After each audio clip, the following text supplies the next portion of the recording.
How do you get wholesaling proof of funds? Okay.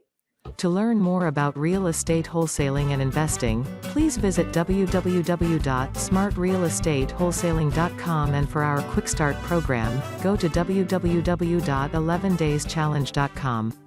How do you get wholesaling proof of funds? Okay. This is a loaded question as usual. All right, so I don't worry about proof of funds. I've never had to provide proof of funds. When my brother started to partner with me, he did not believe me because I was in the business a few years before he joined me as a partner. And when I told him, stop wasting your time on people that ask for proof of funds, he would say, oh yeah, but you never know. I said, bro, I do know there's a chance that there's a deal that I'm about to lose, but what I can't afford to lose is taking away time and effort away from my marketing, because that's the pipeline.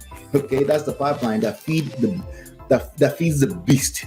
Okay, I can't afford that. Okay, now we're talking about running this as a business. Okay, listen, every time you take your eyes off of that one little thing that you could potentially be losing money, there's a case that could be made, of course, that hey, you may be losing out. Why don't you try to talk to them? Like let me give you a straight up example. Like sometimes I get email from people that say, hey, they want to talk to me before they buy the 11 days challenge. I said, we don't.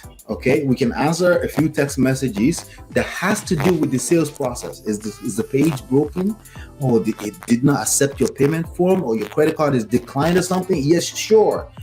And some people insist that no, I have to talk to them. I said, no, I don't have to talk to you. You can actually make a choice to go somewhere else. I only talk to my customers. Okay, why? It's not because I'm being extra in any form. Is because, again, the one thing that we all don't have enough of is time.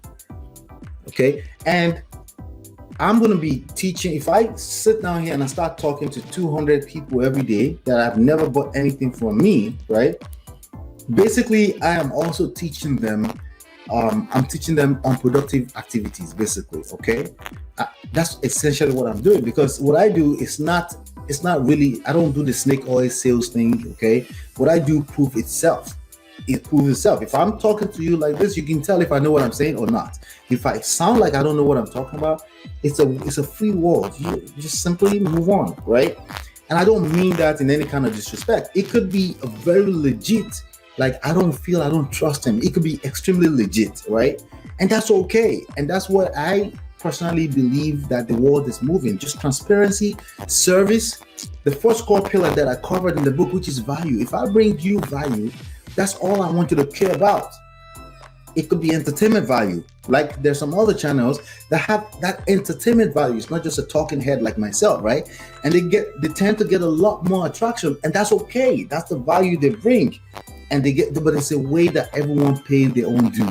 Everyone has to pay their own dues, right? So that's what I'm saying. When it comes to a seller asking you to bring a proof of funds, isn't that a testament that seller may not be motivated enough for what you're actually trying to do?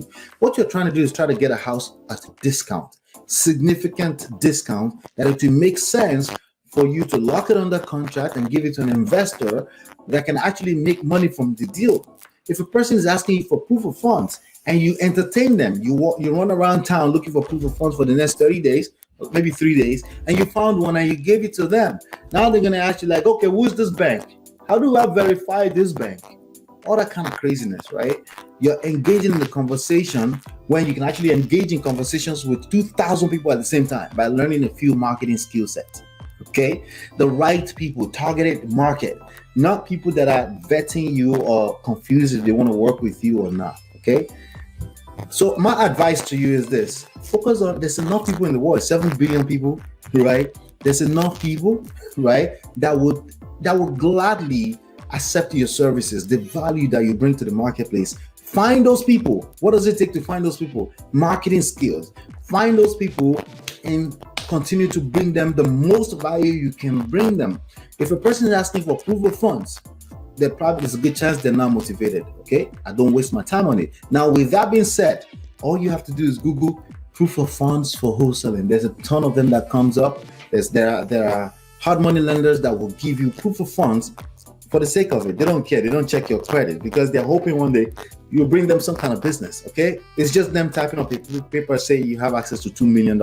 It's a paper. Okay, you can show it to them, and then hopefully they'll sign your contract. There's a good chance, a very high good chance that they still won't sign because again, you're teaching them this bad behavior that.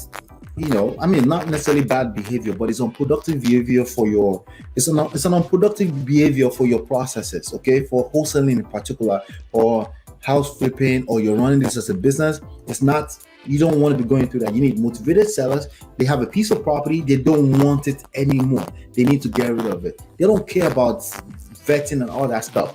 There's a contract to sign. They don't mind if you steal the house away from them.